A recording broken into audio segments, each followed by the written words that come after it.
Made by Nexialist. C'est parti pour l'épisode 3 de la saison 6 au sujet de la cybersécurité cette fois. Après 2 tables rondes que nous avions menées en février et mars sur le dialogue structuré avec des tables rondes autour des ON et des fabricants, place aujourd'hui à la cybersécurité. Toujours la même approche, toujours la même idée, proposer une table ronde avec un retour d'expérience de fabricants qui ont ces problématiques-là et animé par un expert de chez Nexialist. Cette fois-ci, c'est Saveria, notre chef d'orchestre, qui va officier aujourd'hui. Et un grand merci à Christelle, à Audrey et à Caroline d'avoir accepté mon invitation à participer à ce débat et à ce partage. Je ne vais pas parler plus longtemps, je vais laisser la place à Saveria pour l'introduction et l'animation de la table ronde. Moi, je reprends la main vers 15h, vers 14h40 pour la session d'animation des questions-réponses. Voilà, Saveria, je te laisse la main, ma chère. Merci Florent. Bonjour à toutes et à tous. Je me présente en quelques mots. Saveria Darmanval, je suis consultante qualité et conformité produit chez Nexialist depuis un peu plus de 4 ans maintenant. J'ai une double casquette. Je suis à la fois en charge des missions qualité et des missions de conformité produit pour les clients qui conçoivent et commercialisent des dispositifs électromédicaux ou des logiciels. Je vous remercie donc d'être présent aujourd'hui pour cette table ronde qui est consacrée aux défis réglementaires liés à la cybersécurité dans le domaine des dispositifs médicaux. C'est un sujet qui est à la fois complexe, stratégique et en constante évolution. Les dispositifs médicaux connectés, qu'ils soient portables, implantables ou intégrés dans les systèmes d'information hospitaliers, sont devenus des objets technologiques sophistiqués. Ils embarquent des logiciels qui sont critiques, des modules de communication qui sont plus que diverses, et ils intègrent de nombreuses possibilités, comme celle notamment de réaliser un certain nombre de mises à jour, logiciels à distance, et j'en passe. Cette sophistication implique une surface d'attaque bien plus large qu'auparavant. Donc la cybersécurité, ce n'est plus une option, ni un simple ajout tardif au processus de développement, c'est une exigence qui est à intégrer dès la phase de conception dans une approche de type Secure by Design et à maintenir tout au long du cycle de vie du dispositif. Sur le plan réglementaire, ne serait-ce qu'en Europe, les exigences ont évolué. Le règlement DM 2017-745 et IVDR, ainsi que le MDCG 2019-16 introduisent des exigences sur l'identification, la maîtrise et la documentation des risques liés à la cybersécurité.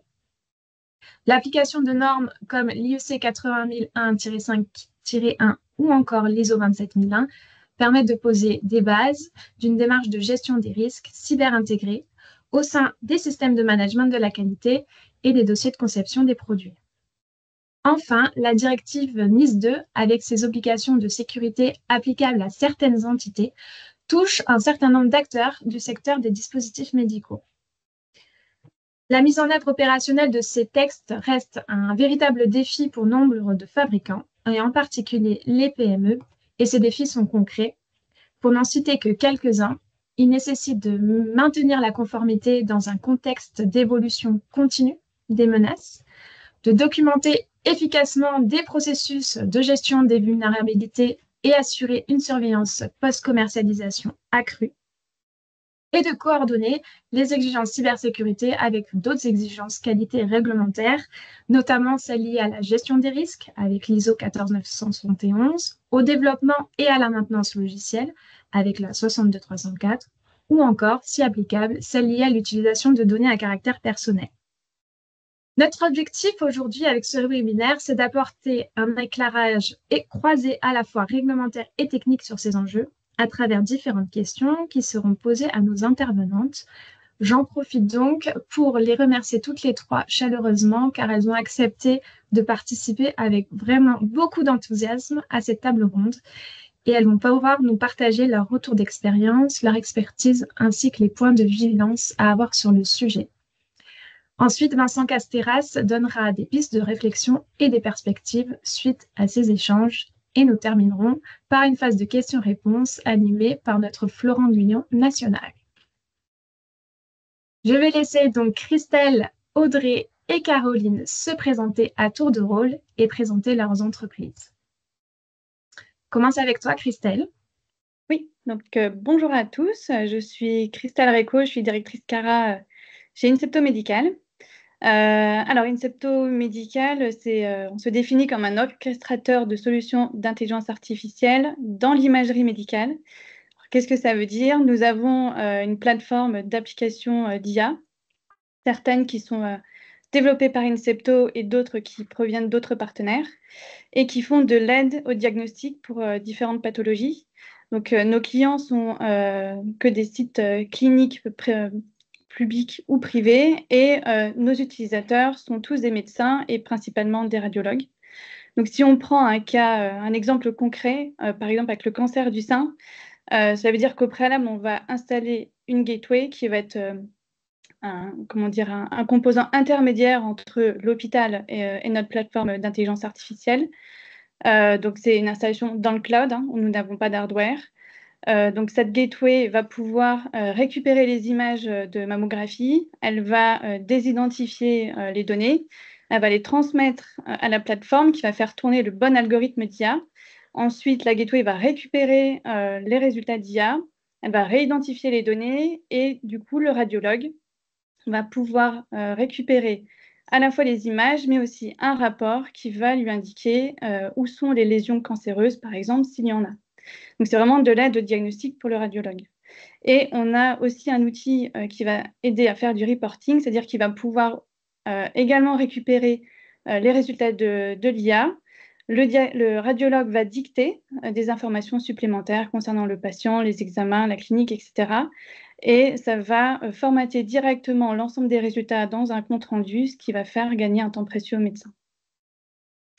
Et je pense que tu peux passer à la diapo suivante. Incepto en quelques chiffres. Alors, Incepto, c'est une entreprise française d'environ 80 personnes. On est principalement basé à Paris, mais on a aussi des filiales en Europe, essentiellement en Suisse, en Allemagne et en Espagne. On a différents statuts réglementaires parce qu'on est fabricant de nos propres solutions. On est distributeur des solutions de nos partenaires, mais comme certaines sont également hors Europe, on peut avoir ce statut d'importateur ou de mandataire. On est installé dans plus de 400 sites à travers l'Europe et aujourd'hui, on a plus de 400 000 patients qui sont traités tous les mois via les solutions d'Incepto. Merci Christelle. On va passer à Audrey maintenant avec la société InArt. Bonjour à tous, je me présente, je suis Audrey Labec, directrice qualité affaires alimentaires chez InArt. Alors InArt, c'est une start-up qui est basée près de Bordeaux, sur Pessac.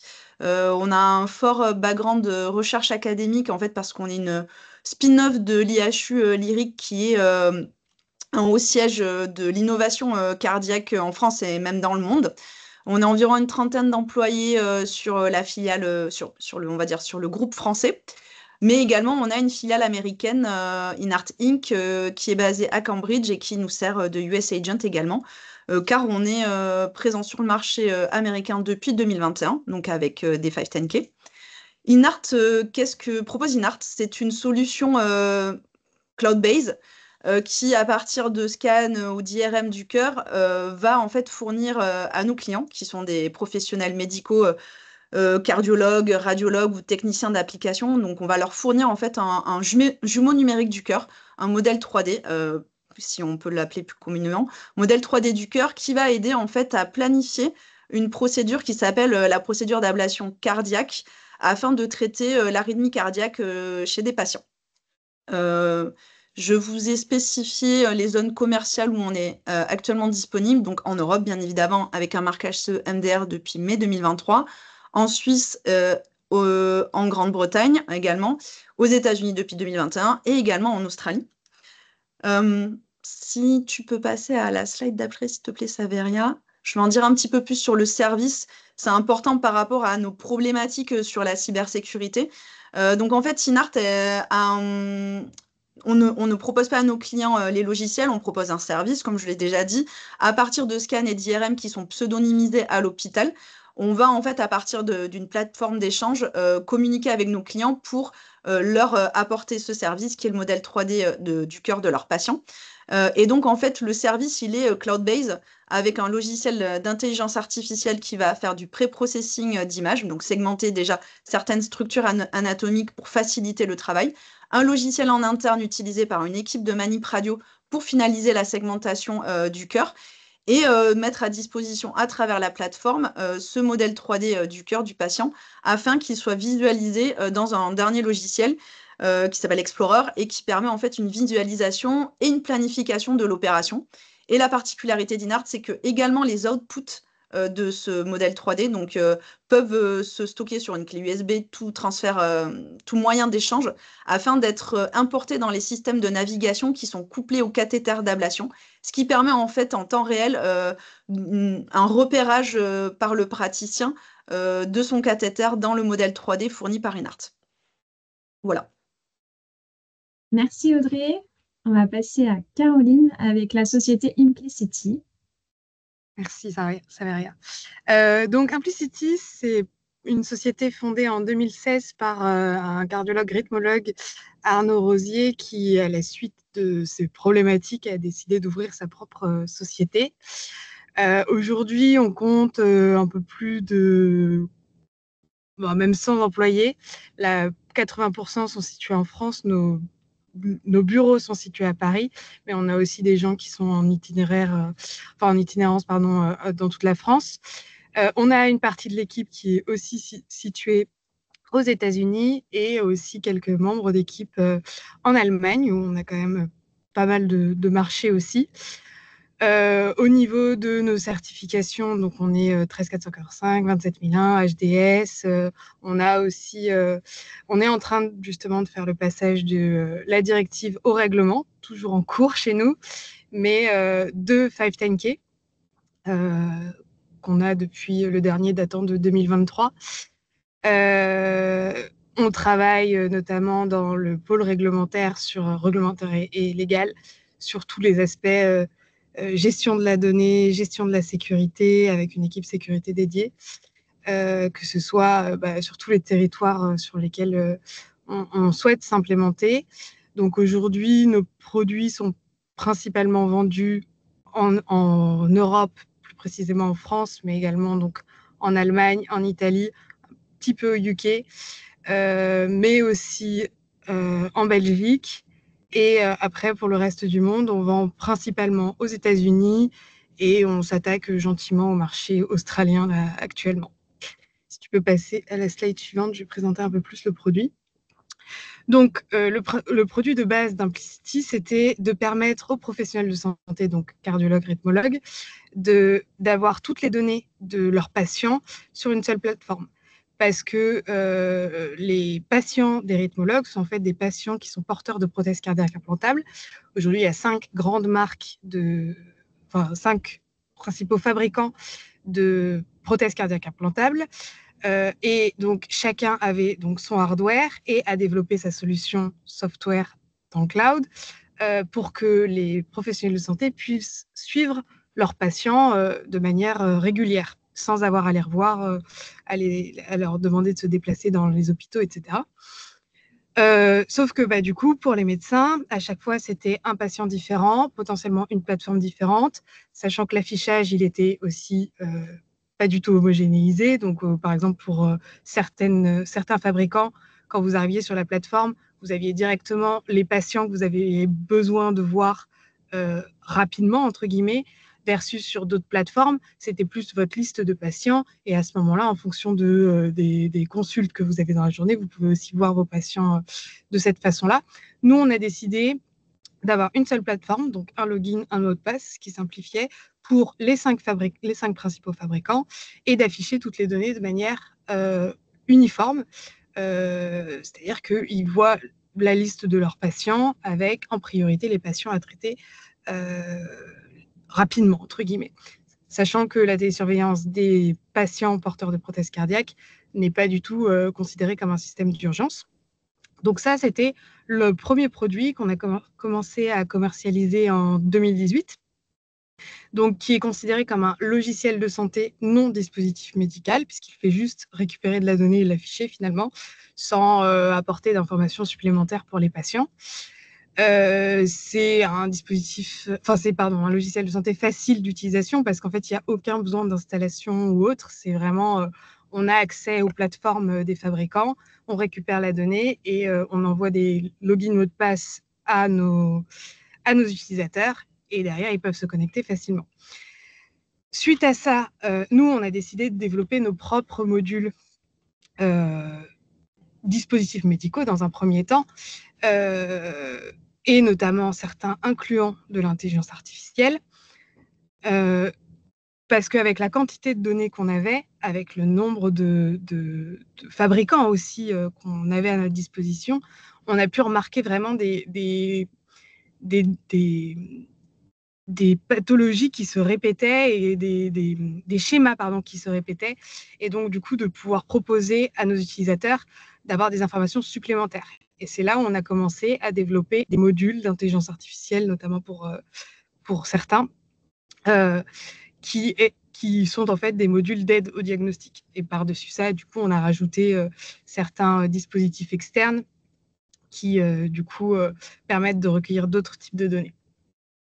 Voilà, c'est tout pour moi. Ok. Merci beaucoup à vous trois pour ces présentations. Je vous invite du coup à passer à la suite, donc aux questions de cette table ronde. La première question que je veux vous poser, c'est la suivante. Quelles sont du coup les certifications et ou les qualifications en matière de cybersécurité qui ont été mises en œuvre au sein de votre entreprise et quelles sont les spécificités à connaître? On va commencer par toi, Christelle. Oui. Alors, avant d'entrer dans le détail des certifications qu'on a mises en œuvre chez Incepto, je voudrais spécifier que depuis le début d'Incepto en 2018, tout ce qui est sécurité de l'information, cybersécurité et puis gestion des données personnelles, c'est vraiment dans l'ADN d'Incepto. Et donc, les fondateurs ont tout de suite investi dans des outils très robustes et ont misé beaucoup sur la partie formation et sensibilisation de l'ensemble des Incepti sur ces sujets-là. Donc, à titre d'exemple, tous les Incepti en France doivent passer par le MOOC de l'ANSSI, pour ceux qui connaissent. Dès le début, on avait une charte de sécurité assignée par les nouveaux arrivants et on s'était déjà inscrit à des groupes de travail spécialisés au niveau du SNITEM. Donc pour nous, les certifications en lien avec la sécurité de l'information, c'était vraiment dans la continuité de notre démarche depuis le début. Aujourd'hui, Incepto est certifié ISO 27001, on est certifié C5 pour l'Allemagne, je vais y revenir, et on est en cours de certification pour l'ENS en Espagne et HDS en France. Donc ENS, c'est plutôt d'ici fin juin, donc très prochainement, et HDS en septembre. Pour la norme ISO 27001, pour ceux qui ne connaissent pas, donc c'est une norme qui est internationale. Il y a donc le corps du texte de la 27001, donc c'est vraiment spécialisé sur la sécurité de l'information. Et il y a une annexe qui n'est pas à négliger, qui est reprise après dans le détail dans la 27002, qui précise l'ensemble des contrôles opérationnels à mettre en place au sein de son entreprise, évidemment pour ce qui est applicable à votre entreprise. Un audit 27001, c'est beaucoup plus long qu'un audit de 13485. Typiquement, pour une entreprise comme Incepto, alors ça dépend du nombre de personnes, souvent la durée des audits. Nous, un audit de 13485, en gros, c'est 3 jours. Un audit de 27001, chez nous, c'est 6 jours. Donc, c'est le double. Ça demande énormément de documentation. Voilà, ça, il faut le savoir. Il y a beaucoup de preuves à fournir parce qu'en fait, les contrôles qui sont listés dans la 27002 sont très nombreux. Et pour chaque, il va falloir fournir des preuves que c'est bien mis en œuvre au sein de son entreprise. Donc, il y a beaucoup, beaucoup de choses à vérifier pendant un audit de 27001. Si je continue avec le C5, donc ça, c'est une réglementation qui est allemande et qui est nécessaire pour accéder aux hôpitaux publics en Allemagne. Donc, c'est assez proche de la 27001, mais le schéma de certification, il est un peu différent. Il y a une certification type 1, puis une certification type 2. Et on doit passer par ces deux étapes-là. Le type 1, c'est de vérifier que les mesures de la réglementation C5 sont bien en place au sein de son système de management de sécurité de l'information.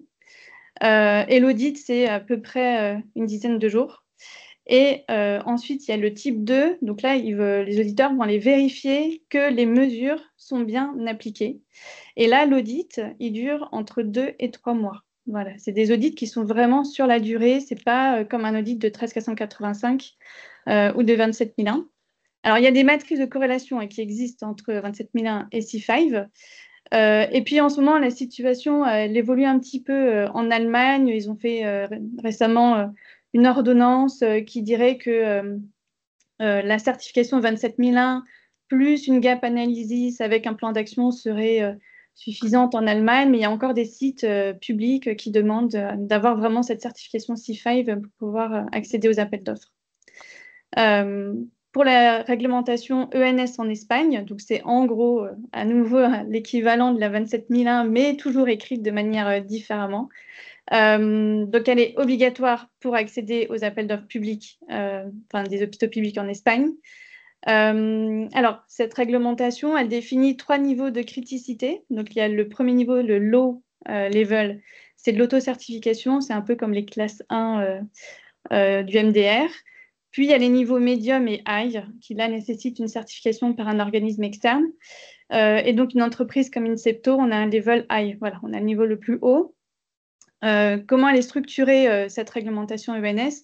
Donc, moi, ça m'a fait penser un peu au MDR, c'est-à-dire qu'il y a un corps de texte, il y a des annexes, et puis après, toute une tripotée de guidance qui sont d'application obligatoire. Alors, pour celles, évidemment, qui sont applicables à votre entreprise.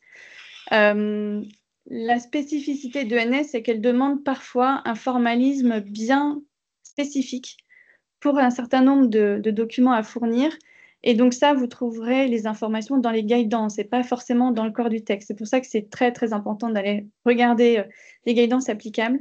Et en durée d'audit, c'est à peu près 4 jours d'audit. Voilà, c'est un peu moins long. Et après, il y a la certification HDS. Alors nous, on n'est pas encore certifié. Donc celle-là, elle est obligatoire quand on héberge les données en France. Donc il y a 2 types de certification. Hébergeur d'infrastructures physiques ou infogéreur. Donc, nous, de notre côté, chez Incepto, c'est la certification infogéreur. Et en fait, il faut d'abord avoir la certification 27001 pour pouvoir prétendre à la certification HDS qui se base en fait sur d'abord la 27001 plus des exigences spécifiques HDS. Voilà. Mais qui sont, voilà. J'ai trouvé que le côté HDS est beaucoup plus simple quand même que le C5 et ENS une fois qu'on est 27001. Bien, merci Christelle pour ton expertise déjà et puis ces retours d'expérience. Je pense qu'il y a une notion à retenir, c'est que en fait, quand on veut accéder à différents pays en Europe, il y a des spécificités à prendre en compte et tu les as bien énoncées pour l'Allemagne et pour l'Espagne ainsi que pour la France. Et donc, je pense que c'est quelque chose qui est à retenir en tout cas de ton intervention. À toi, Audrey, qu'est-ce que tu peux nous dire sur le sujet? Alors, je vais essayer de rajouter ma petite pierre à l'édifice, mais Chris, elle a déjà bien abordé tous les aspects. On est à peu près la même présence en Europe. On n'est pas présent activement en Espagne, même si on est enregistré au niveau de l'autorité nationale. Donc, on pourrait vendre, mais pour l'instant, on n'a pas de clients actifs, donc on n'a pas l'ENS. Je ne connaissais pas exactement la certification, j'en avais entendu parler. Clairement, chez nous, la cybersécurité, Shinart, ça a été une approche graduelle, de manière proactive. C'est quelque chose qui est vraiment ancré. On comprend que, étant fabricant de logiciels médicaux basés sur du cloud, c'est très important. Mais voilà, ça a été abordé de manière graduelle. Au fur et à mesure des années, on a consolidé le système qualité. Et chez nous, c'est un binôme qualité et R&D, donc entre le responsable Cara et le CTO. Donc voilà, à la frontière technique et documentaire, on trouve que ça fonctionne plutôt bien sur une petite équipe. On n'est pas très nombreux pour information. On n'a pas de RSSI, par exemple, chez Inart, donc on fait comme on peut. On a beau comprendre la dominante cybersécurité et l'appliquer très fortement, on n'a pas de RSSI. Par exemple, et donc ça a aussi influé sur le choix stratégique des certifications, par exemple. Clairement, Inart a choisi de ne pas se faire certifier ISO 27001, contrairement à Incepto, car notre service provider, qui est Claranet, que je pense pas mal de gens connaissent, qui est un leader français sur l'hébergement des données de santé, est déjà ISO 27001 ainsi que HDS. Donc, en fait, nous, on a considéré qu'on allait, et également HDS avec tous les piliers, donc en charge de toute l'infogérance et de toute la gestion vraiment jusqu'au bout de l'opérationnel. Donc, nous, on a considéré qu'en mettant un système qualité en place pour surveiller ce supplier, c'était suffisant dans nos activités, donc maîtrise du supplier, la gestion des rapports, vérifier leur certification, etc. Mais pour l'instant, ça nous suffit, en tout cas pour la France. Cependant, depuis 2 ans, aux États-Unis, est arrivé un prérequis exigé par un certain nombre de nos clients, c'est-à-dire d'avoir une certification qui s'appelle le SOC 2, donc qui est en lien avec des thématiques sécurité, confidentialité, availability des data. Et donc en fait, ce projet, ça a été un projet énorme pour Inart. Ça a été mené sur plus de 2 ans, presque 3 ans. C'est un projet qu'on peut comparer en termes de certification comme un stage 1 et un stage 2. Il y a un audit qui s'appelle le type 1 qui cherche à vérifier votre documentation qualité d'un point de vue politique, procédure, mise en place d'un système. Et un type 2 qui arrive au bout de 6 mois d'une période d'observation, 1 an. Nous, on a fait au bout de 6 mois pour aller plus rapidement. Donc, 6 mois de période d'observation. Et là, en fait, le type 2 est plus focus sur les évidences. Comme disait Christelle, ils vont vérifier un certain nombre de records, mais aussi très techniques. On va devoir faire des screenshots de certaines plateformes. Si on a des outils automatisés qui permettent de gérer des ordinateurs, de l'accès aux données, on va devoir vérifier en réel avec l'auditeur ce qui se passe. Et en fait, pour nous, ça a été très lourd, mais en même temps, moi, d'un point de vue qualité, je trouve que ça nous a permis de construire un vrai processus de sécurité de l'information, chose qui n'existait pas vraiment chez Inart, qui était un petit peu éclaté avec la compliance au RGPD, la cybersécurité sur le produit. Ça nous a permis de structurer le système qualité. Et moi, j'y ai vu du plus. Maintenant, je le vois, ça commence à être bien maintenu. Mais c'est vrai que je rejoins Christelle. Si on avait cherché à être ISO 27001 en plus de SOC 2, ça aurait demandé de, je pense, recruter une ressource en interne, car nous, ça nous a demandé énormément de temps entre le CTO et moi-même pour l'implication. Et si je finis la comparaison avec Incepto, on vend déjà en Allemagne, mais nous ne sommes pas certifiés C5. Donc, je pense que nous, pour l'instant, on peut continuer à vendre parce qu'on a des clients existants depuis 3 à 4 ans. On vend à des hôpitaux allemands publics. Donc, théoriquement, dans la loi allemande, on devrait être C5 type 1 depuis l'année dernière et type 2 depuis à partir de cet été. Cependant, on a mis en place une roadmap, un gap analysis. Donc, on a été proactif sur essayer de se mettre en conformité. Mais actuellement, Inart étant une start-up, c'est clairement un manque de budget pour faire avancer le projet. Ça coûte très cher, cette certification, encore plus que celle de SOC 2. Et même s'il y a en fait des exigences qui peuvent être mutualisées entre le SOC 2 et le C5, ça demanderait beaucoup, beaucoup d'efforts pour Inart de s'y conformer. Et comme le disait Christelle, il y a le vent qui est en train de tourner sur l'application stricte de cette certification. Donc pour l'instant, comme nos clients qui sont des hôpitaux publics ne nous demandent pas ce prérequis, on attend et on a un plan en place si nécessaire. Mais voilà, ça nous prendra peut-être 6 à 1 an pour être conforme. Voilà, pour résumer la situation chez Inart. Ok, merci beaucoup Audrey et merci pour ton retour d'expérience sur la certification SOC 2 pour l'accès au marché américain. Là, on voit vraiment que l'implication, les ressources, le temps nécessaire pour obtenir ces certifications sont non négligeables et que c'est vraiment un paramètre à prendre en compte dans la stratégie de l'entreprise. À toi, Caroline, qu'est-ce que tu peux nous dire sur le sujet par rapport à Implicity? Oui, bah forcément, hein, je rejoins mes 2 collègues sur des constats en termes de temps et de budget, globalement en termes de ressources, quoi. Nous, chez Implicity, on est certifié 27001 et HDS depuis 2020. En fait, c'est un projet qu'on a commencé en septembre 2019, parce qu'à ce moment-là, il y avait pas mal de nouvelles réglementations qui sortaient aussi sur le sujet et qu'il n'était pas vraiment clair sur le fait que l'infogéreur, s'il était certifié 27001 HDS, était suffisant pour être conforme à la réglementation. Et donc, nous, on est arrivé, on était vraiment à ce moment-là à devoir prendre une décision. Le CTO est arrivé en même temps et on a décidé de foncer et d'aller sur cette certification, histoire derrière d'être un peu tranquille, entre guillemets, et de pouvoir préparer d'autres projets pour la suite. On a du coup, je crois qu'entre le moment où on a lancé le projet et obtenu la certification, il y a eu à peu près 9 mois, ce qui était assez court, mais il faut savoir qu'on a été certifié 13485 depuis déjà 2 ans et que cette certification en ISO 13485 nous a quand même permis d'avancer un peu plus vite. Alors, je rejoins totalement ce que disait Christelle sur le fait que c'est différent. Il y a énormément de trucs techniques à mettre en place, mais on a pu mutualiser certaines procédures, la procédure de gestion des ressources humaines, la procédure d'achat, etc. Ça, c'était des choses qu'on avait déjà. Et puis, du coup, étant donné que nous, c'était vraiment un milestone qu'on voulait acquérir à cette époque, on a pu mettre les moyens. Donc, on avait notre CTO qui était sur ce sujet-là. On avait aussi un RSSI, donc le responsable de la sécurité de l'information, qui était externalisé. On a pris une boîte de consultants pour nous aider à le faire, qui nous a accompagnés et qui nous accompagne encore aujourd'hui. Donc maintenant, c'est sur des temps beaucoup plus restreints, mais qui nous aide encore pour pallier ce manque d'effectifs. Moi, en tant que responsable du SMSI, donc là, c'est vraiment la partie un peu comme au niveau qualité de gestion des ressources, s'assurer que les personnes sont bien formées en interne, voilà, programmer tout un tas de choses et notamment les audits.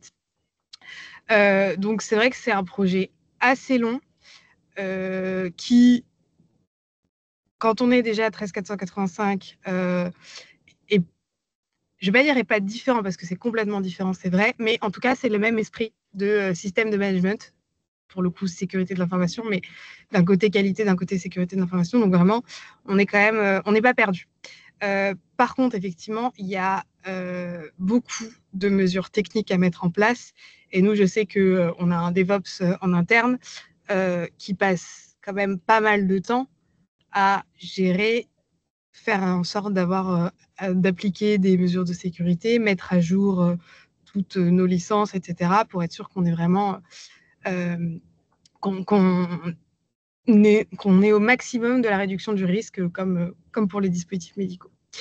De notre côté, donc ça, c'était vraiment... faut savoir que donc 27 000, effectivement, c'est international. HDS, c'est vraiment franco-français. Donc, c'est pareil, de la même façon, en fait, ils vous demandent d'avoir pas mal de trucs en français, écrits en français, etc. Le rapport est toujours en français. Enfin, voilà. Donc ça peut être aussi quelque chose qu'il faut penser à gérer. Et du coup, de la même façon, on est en cours sur d'autres certifications pour d'autres pays, donc C5. Je pense qu'on est un peu dans la même situation que InArt. Nous, on a un peu appris plutôt l'année dernière. Effectivement, on avait déjà des clients, puis il y a un client qui a vraiment lancé le sujet et pour qui on s'est engagé à être certifié. Donc, c'est un projet effectivement sur cette année. De la même façon, aux États-Unis, SOC 2 nous a été demandé, donc on est aussi sur ces 2 certifications-là à court moyen terme. Et au Canada, vu qu'on lance aussi ce marché, un autre type de certification qui s'appelle la certification TGV, sur lesquelles on est aussi en train de travailler, mais ça sera plus pour l'année prochaine, je pense. Ouais. Super, merci Caroline. Donc du coup, la marche, elle est quand même haute entre un SMQ conforme ISO 13485 et qui est également conforme ISO 27001. Mais en tout cas, ce n'est pas impossible. Ça demande des ressources en interne ou en externe. Mais en tout cas, tu as bien dit que ça vous avait quand même aidé à obtenir derrière la certification ISO 27001. Merci à vous 3 pour cette question. On va passer à la question 2. Donc, il y a un lien direct avec cette première question. Quelles recommandations pourriez-vous donner à une entreprise qui souhaite entamer une démarche de qualification et ou de certification auprès d'un organisme tiers accrédité? On va commencer par toi, Audrey, sur le sujet.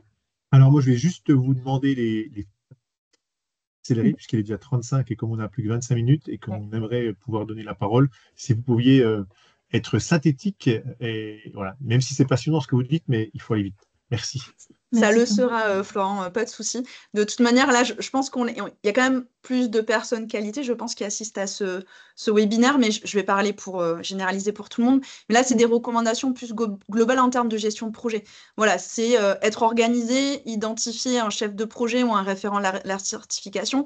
Si vous pensez que c'est plus votre responsable Cara qui va vous aider à vous organiser, ben voilà, mettez-le en référent. Mais dans tous les cas, comme l'ont dit Incepto et Implicity, ça demande beaucoup d'aspects techniques, sécurisation des données, etc. Donc, vous aurez besoin d'un deuxième référent pour la partie technique. Donc, est-ce que c'est votre CTO, votre Cyber Security Manager, votre RSSI? Ça dépend de votre organisation de structure. Mais voilà, il faut un partenariat. Il faudra gérer le projet avec des gap analysis par rapport aux certifications, réglementations où vous souhaitez vous faire certifier. Peut-être aussi penser de manière globale le SOC 2 et le C5. Peut-être qu'on regrette un petit peu chez Inart de ne pas avoir essayé de le faire dès le départ, les deux en même temps, ce qui nous aurait permis d'un peu mutualiser. Et là, on se rend compte qu'on rajoute des coûts supplémentaires et des timelines supplémentaires. Donc voilà, mais c'est comme ça. Et également, en termes de, là, je vais parler au Cara, hein, de change control, vérifier l'implémentation de ce projet dans votre QMS actuel, ça serait dommage de passer sur l'aspect bénéfice, d'intégrer ou de structurer des processus de manière plus forte. Donc, en tout cas, moi, c'est le ressenti que j'ai eu chez Inart. On a galéré, ça a été ardu, mais voilà, ça nous a permis de structurer notre système qualité. Ok, merci Audrey. Caroline, je vais te laisser la parole sur le sujet. Ouais, bien sûr. Bah, effectivement, je pense que tout a été dit assez bien par mes deux collègues. Mais une petite recommandation, je dirais, c'est moi, au niveau de l'organisme qui nous certifie, on est passé par Bureau Veritas. Et honnêtement, ils ont été assez réactifs, non seulement pour nous donner des délais. Alors, je ne sais pas si c'est toujours le cas. On a eu quelques problèmes là dernièrement sur l'audit qu'on a eu cette année. Mais vraiment, on n'a jamais eu trop de problèmes. Ils sont très réactifs. L'envoi des rapports d'audit, il se fait quasi immédiatement. Enfin, vraiment, ça va vite. Je dirais qu'ils ont le bon niveau de revue du SMSI, c'est-à-dire qu'ils ne vont pas aller regarder dans un détail. Enfin, s'ils voient 3 preuves qui sont conformes, ils ne vont pas demander à en voir 100 juste pour essayer de trouver la preuve qui est non conforme dans le dans le SMSI. Chose qui, avec d'autres organismes notifiés, j'ai déjà vu faire. Donc ça peut être un peu embêtant. Mais voilà, donc ça serait plus sur l'organisme. Nous, on a Bureau Veritas et on en est plutôt content. Ok, super, merci pour ce retour. Christelle, est-ce que tu as des recommandations à donner? Oui, alors déjà, de regarder quel est votre besoin à la base. Est-ce que c'est un besoin légal? Est-ce que c'est un besoin business? Donc, regardez bien avant de vous lancer dans une certification parce que c'est très coûteux, comme l'ont dit Audrey et Caroline, en temps, en argent, en ressources humaines. Donc, ne vous lancez pas si vous n'avez pas un réel besoin derrière. Donc, bien regarder quelles sont les personnes impliquées dans le projet. Je ne vais pas rappeler ce qu'ont dit Caroline et Audrey. De passer par la case formation. Nous, on a fait le choix de tout avoir en interne, donc de pas du tout passer par un consultant externe, donc d'avoir vraiment cette expertise en interne, mais du coup, on s'est fait former par des organismes spécialisés pour être sûr de ne pas passer à côté de certaines exigences au sein des différentes réglementations, de fusionner ISMS, système qualité, si c'est possible, parce que, comme disait Caroline, il y a beaucoup de choses qui sont en commun entre les deux. De faire aussi un premier audit interne par une société externe, experte dans le métier, parce que ça va aider à identifier des gaps que nous n'aurions pas vus ou avoir ne serait-ce que des exemples, des conseils pour implémenter certaines exigences. Pour les organismes de certification, je vous conseille aussi de demander toujours plusieurs devis. C'est comme quand on fait des travaux chez soi. Nous, pour certaines certifications, on a eu des devis qui allaient du simple au quadruple. Donc, il ne faut pas hésiter. On en fait toujours minimum 3 chez Incepto. Et comme on savait qu'on voulait être certifié HDS, on a fait le choix de prendre un organisme pour la certification 27001 qui avait une antenne en France et qui était aussi accrédité pour faire la certification HDS et pas dupliquer autant d'organismes de certification qu'il n'y a de certification possible. Merci beaucoup, Christelle, pour ton retour. Donc, la troisième question, finalement, vous y avez répondu déjà partiellement, si j'ai bien écouté. C'est qu'avez-vous mis en place pour acquérir de la compétence sur la cybersécurité au sein de votre entreprise? Donc, recrutement d'une ressource interne, sollicitation d'experts, société de conseil et formation.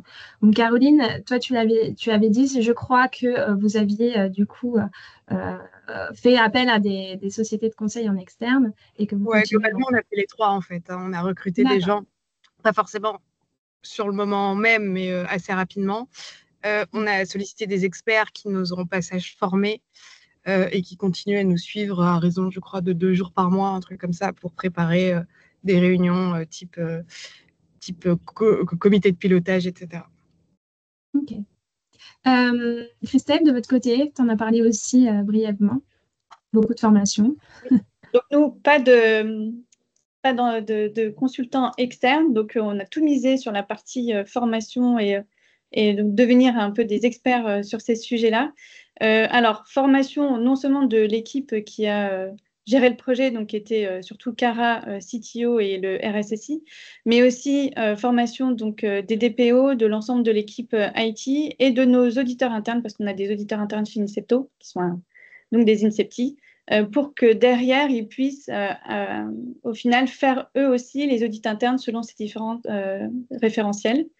Et on a aussi fait le choix de renforcer la sensibilisation de l'ensemble du personnel, donc notamment pour les nouveaux arrivants, mais aussi de l'ensemble des Incepti au fil du temps avec un bot sur Slack, nous qu'on utilise comme messagerie instantanée chez Incepto, c'est Albert de Riot, qui fait des petites sensibilisations. Alors, c'est beaucoup de bon sens hein, qu'on peut appliquer, enfin, des règles de bon sens qu'on applique aussi dans sa vie personnelle, mais qui sont également applicables au sein de l'entreprise. Merci, Christelle. Et chez InArt, Audrey, quelque chose à rajouter? Oui, je vais être courte sur. Nous, on a, étant spécialisé logiciel, la cybersécurité sur le produit, on maîtrisait correctement. On a quand même souhaité se former l'équipe développeur et qualité sur la norme 80001-5-1 pour être sûr de correctement l'appliquer parce qu'elle est très fortement liée au cycle de vie à la 62304 sur l'aspect logiciel. Voilà, c'est ce qu'on a fait, je pense, il y a 2 ans. Et sur la partie plutôt sécurité de l'infrastructure, comme c'était très nouveau chez InArt, n'étant pas certifié ISO 27001, on s'est alloué les services d'une plateforme qui s'appelle Tauropass pour nous accompagner sur l'audit SOC 2. Vous avez d'autres concurrents qui s'appellent Vantage, je crois, Align, etc. Donc, on a fait 2-3 devis pour trouver celui qui nous correspondait le plus.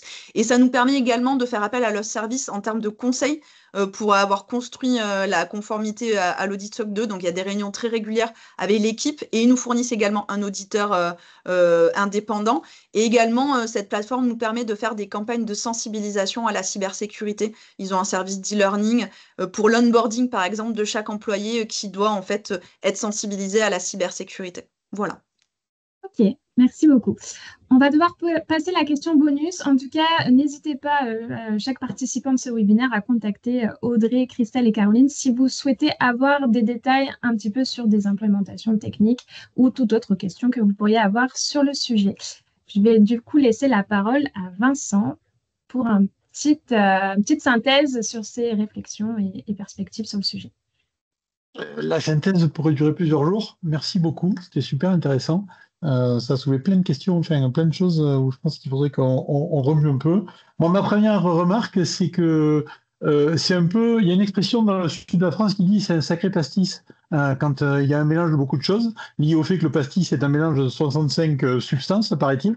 Et là, ce qui est assez intéressant, c'est que dans un univers où on essaye de faire converger la réglementation sur les dispositifs médicaux, on se rend compte que sur la cyber, on est loin d'y être.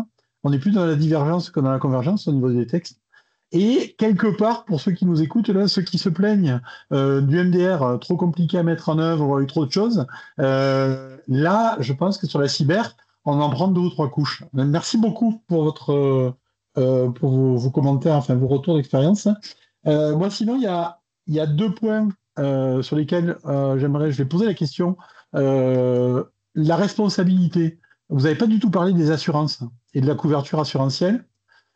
Et Ce qui va avec pour moi, enfin, vous l'avez évoqué, mais je pense qu'il y a une couche à remettre là-dessus peut-être, sur la réciprocité de l'apprentissage. Ce que je veux dire par là, c'est que ce que vous apprenez pour votre produit, vous pouvez aussi l'utiliser pour vous, parce qu'en fait, la cyber, ça va pas concerner que les dispositifs médicaux, c'est toutes les entreprises, et avec toutes les responsabilités qu'on a avec. Et c'est pour ça que je pensais à l'assurance, parce que nous, on est assuré pour ça, et notre assureur a une activité de conseil enfin, gratuite, c'est jamais gratuit, avec un assureur. Mais enfin, on peut avoir un audit de l'assureur sur la robustesse du système. Donc, je ne sais pas si s'il y a eu un impact au niveau assurance dans la problématique cyber chez vous. Ça, c'est un point. Et l'autre point, et après j'arrête parce que je préférerais avoir les questions du public. Moi, quand je pense cybersécurité, je ne peux pas m'empêcher de penser à tous les films de guerre avec des sous-marins. Parce que pour moi, c'est une notion de mesure et de contre-mesure, et c'est un processus qui s'arrête jamais, qui est complètement dynamique. Parce qu'à chaque fois qu'on va mettre en place quelque chose pour se protéger, en face, parce que c'est un jeu, il va y avoir des gens qui vont essayer de trouver le truc pour arriver à casser les protections que vous avez mises en place. Et donc, cette notion ça s'arrête jamais, c'est encore pire que le reste de la réglementation. Et il y a une notion de protection, même pour l'entreprise, dessus. C'est peut-être les deux points que j'avais envie de souligner avec mon histoire de pastis. Voilà. Mais merci beaucoup. Après, j'ai une liste de questions, mais je me tais. Je peux peut-être répondre juste Vas-y, sur Audrey. l'aspect assurance. Clairement, Ouais. oui, chez Inart, on a contracté une assurance cybersécurité à part, en plus de l'assurance qui, par exemple, est exigée lors de l'audit pour maintenant l'aspect MDR, il y a une exigence Ouais. particulière. Donc, mais c'est une assurance à part. Et en effet, au moment où on a souscrit cette assurance, il y a eu une sorte de due diligence un petit peu du côté assureur pour vérifier qu'on avait certaines mesures en place. Mais c'était très léger, hein, c'était il y a quelques années, on n'était pas encore SOC 2 compliant, donc je pense que ça peut passer. Et voilà. Mais en effet, je n'ai pas pensé à demander s'ils avaient des services inclus qui permettaient peut-être de faire un audit interne ou une vérification de notre système. C'est peut-être quelque chose à creuser, oui. Ben, comme ils sont dans le préventif, ils peuvent t'aider parce que, et puis eux, ils ont du retour d'expérience. C'est-à-dire tous ceux que toi, tu ne sais pas, eux, ils le savent parce qu'ils ont des trucs à payer derrière. Donc, eux, ils le vivent en direct, les incidents, on va dire, les événements, plus que nous. Donc, c'est vrai que c'est assez constructif. Ok, Oui, merci. Merci. Merci Est-ce que à tu voulais tous. rajouter quelque chose, Caro? Ouais, Vas-y. juste sur la partie aussi sous-marin, justement. C'est vrai que c'est un truc dont on n'a pas parlé, mais en fait, les certifications demandent aussi beaucoup de veille. Et je sais que nous, on a quelqu'un de très bien pour ça, mais tout ce qui se passe dans le monde du soft et des cyberattaques, etc., on est au courant dans la minute. On regarde même sur Twitter, etc. Enfin, on a plein de channels pour vérifier tout ce qui peut se passer, tout ce qui peut nous impacter et où est-ce qu'il faut qu'on mette des mesures en place parce qu'il y a des nouveaux hacks, quoi. Merci, Caroline. Je vais prendre les questions dans la salle. Alors, je vais pas demander à cette personne de prendre le micro parce que je suis bien incapable de désigner un prénom. C'est M.E. Alors, je sais pas si c'est Marie-Elisabeth, Marie, mais je vais poser la question du coup. Cette personne-là mentionne une connexion par login et mot de passe. Je pense que c'est toi, Caro, qui avait présenté ça. Utilisez-vous ProSanté Connect afin d'authentifier les professionnels de santé? Si oui, comment avez-vous fait? Oui, effectivement, on utilise ProSanté Connect. C'est pas le login obligatoire pour que nos utilisateurs se connectent, mais effectivement, on a oui, l'interfaçage entre les deux.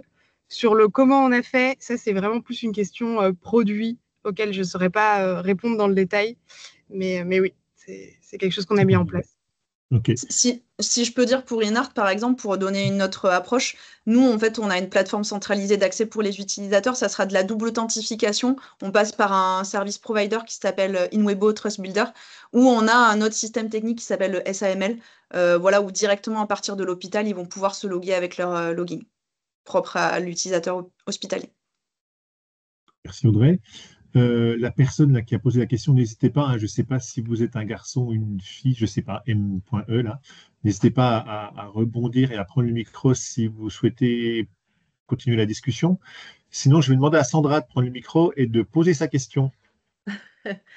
Oui, bonjour. Alors, moi, j'en ai deux questions, en fait. Donc, Sandra Morisseau, je travaille chez Métaphora Biosystème, je suis directrice CARA.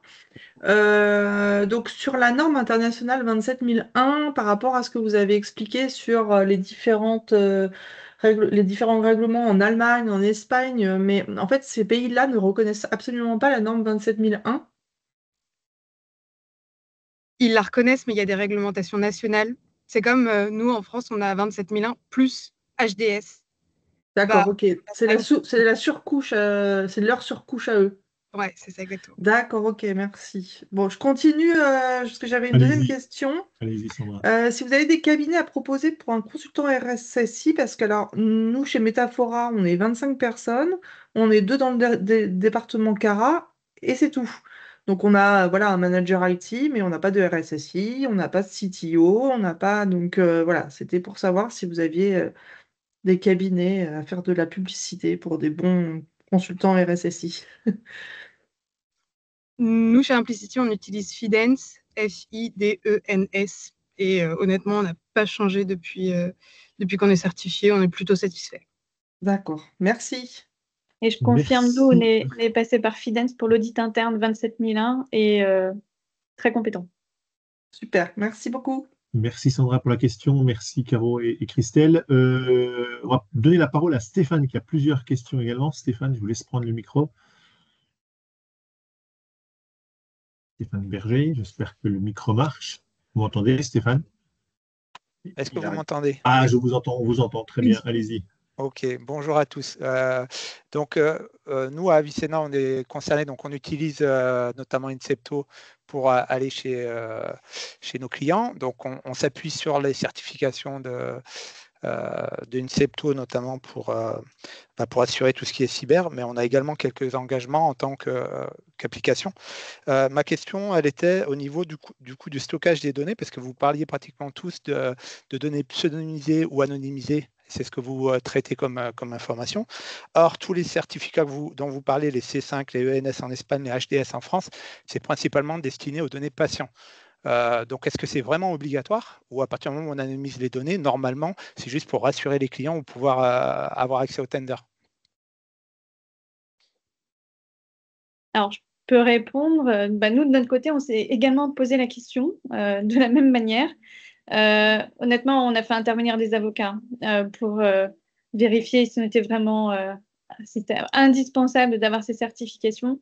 Et ils ont tous conclu à oui. Et de toute façon, si on ne l'était pas, ça ne nous permettait pas d'accéder au tender. Donc, après, la question ne s'est plus posée. D'accord, donc c'est pas forcément obligatoire, mais en tout cas, c'est dans tous les cas au niveau business. Alors, ils ont quand même conclu qu'on était concerné en tant que cloud service provider dans les pays concernés. Donc, voilà. Après, si je peux rajouter ma petite couche là-dessus, Stéphane, la difficulté, c'est qu'en fait, la vraie anonymisation, elle existe pour ainsi dire pas. Et en fait, il y a de moins en moins de chances qu'elle existe de nos jours. Parce qu'en fait, les capacités aujourd'hui pour recouper les infos dans tous les sens sont de plus en plus importantes. Et donc, de toute manière, moi je comprends en fait que ça commence à couler et qu'on veuille de la cybersécurité totale quelque part où tous les maillons de la chaîne se sécurisent parce que il suffit que la maillon faible et ça va casser. Et en plus ça, comme je dis, aujourd'hui, avec les outils existants et quand tu cumules les puissances de calcul IA là-dessus aujourd'hui pour recouper de la donnée, tu peux arriver à retrouver d'une manière ou d'une autre. Ça devient très difficile de dire que ta donnée, elle est réellement anonymisée. On est d'accord, c'est pour ça qu'on bascule entre le côté réglementaire, on bascule le côté réglementaire où c'est pas forcément obligatoire sur le côté légal, où là, par contre, après, on rentre dans les notions de responsabilité et effectivement de maillons supplémentaires à mettre. Et l'autre question que j'avais, c'est certains d'entre vous êtes notamment en UK. Vous avez parlé des US, mais aussi de UK. Ouais. Et du coup, il y a les certifications MDS2, donc principalement réclamées aux US, et notamment DITAC aussi pour UK. Donc MDS2, ce qui est aussi reconnu maintenant de plus en plus en UK. Donc, est-ce que vous avez fait des Digital Technology Assessment Criteria réclamés au UK? Parce que c'est de plus en plus demandé pour les tenders UK aussi. Non, Implicity, on est au UK, mais non, ça ne nous a jamais été demandé pour le coup. Et du coup, on ne s'y est pas vraiment intéressé. Alors, pour le coup, chez Inart, c'est en cours. On est en train de rentrer au sein du NHS, qui est un système anglais particulier pour accéder en fait au système hospitalier. Et donc en fait, c'est un de mes collègues vente qui s'occupe de ce projet. On a dû répondre à un certain nombre de questionnaires, et je pense que ça fait partie des informations qu'on a dû fournir pour accéder en fait. Si certains hôpitaux souhaitent passer par des tenders pour travailler avec nous, ça sera demandé en effet. Et pour info, le système anglais, je le trouve loin d'être con. Dans la démarche, dans la façon de procéder, et en plus, ils expliquent bien pourquoi ils veulent ça, et je trouve que c'est plutôt sain, en fait. Et ça peut même aider par ailleurs, parce qu'il y a peut-être un point qu'il faut aborder aussi lié à la complexité là, de ces éléments, ou à la complication des couches, c'est qu'il faut arriver à comprendre, je pense, pour arriver à faire de la cyberscène, il faut d'abord commencer à se poser les bonnes questions sur ça veut dire quoi, et revenir aux fondamentaux. Parce qu'on a beaucoup parlé des référentiels, etc. Mais les référentiels, c'est jamais qu'après une façon de formaliser l'information pour une structure ou une autre. Et on voit qu'il y a plein de façons différentes de le faire. Mais les fondamentaux du comment je me protège, pourquoi je me protège et qu'est-ce que je protège, je pense que sur ça, il faut partir de là. Et le système anglais, il définit bien les bases, je trouve.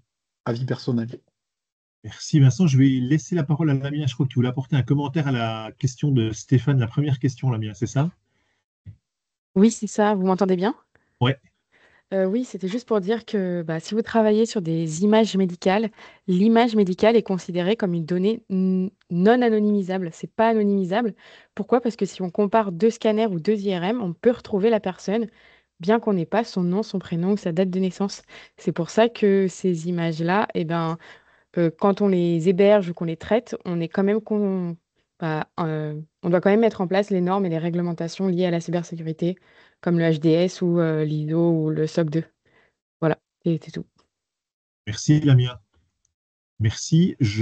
Pas d'autres questions. Personne ne lève la main. Je crois que j'ai pas. Ah, non, j'ai pas de questions. On n'a pas de commentaire de Delphine, merde. On n'a pas de commentaire de une Delphine. question de Delphine.